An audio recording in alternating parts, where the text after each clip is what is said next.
Всеки народ на земята може да разкаже историята си на свой собствен танцов език. Ако се вгледаме в различните точки на нашата планета, ще почувстваме ритъма на ирландските друиди, змиевидните движения на индийските легенди, вълшебния танц на китайските кукли или пък задъхания шепот на африкански шаман, който описва с движенията си племенната история на зулусите. Българската танцова формация етника е наследник на една от най-древните и най-пъстрите танцови култури в Европа. Именно в България са смесени по неповторим начин традиционните танци на траките, славяните, прабългарите и ромеите. От това разнообразие се ражда уникалната танцова интерпретация на етника. Това, което веднага прави впечатление, е феноменалният танц с крака, който етника демонстрира пред своята публика. Нещо повече.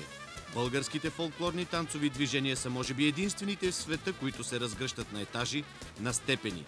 Танцорите от етника изнасят своя спектакъл не само на земята, а и върху раменете на други танцори, както и върху пирамиди от големи барабани.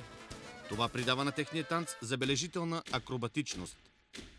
Ето как танцорите от етника изразяват със своите танцови композиции мечтата на човека да полети, да се издигне над себе си, да надмогне времето и пространството. Общуването чрез танца е една от най-древните форми на общуване. А при етника това общуване е наситено с всички нюанси на човешката емоционалност – любов, съперничество, стремеж към творчество, надвиване на смъртта. Според специалистите, танцът на етника е сравним по динамика с Lord of the Dance и може би го конкурира успешно по разнообразие, ритмика и цялостна композиция. Това е така, защото танците на етника всъщност са родени от един древен и магичен свят. Света на отдавнешните племена и народи, които са оставили своите танцови стъпки по българските земи. Етника е доказателството, че тези стъпки не са забравени. Те са толкова по-интересни и вълнуващи, защото са пречупени през талантливата модерна интерпретация на Иво Сираков и неговите танцори.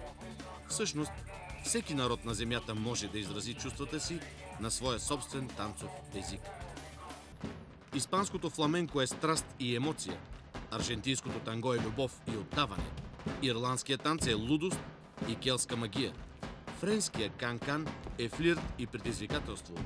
Африканският вудо танц е сила и обсебване. А танцовият спектакъл на етника е всичко това, заедно с неравноделния ритъм на танцуващото българско сърце.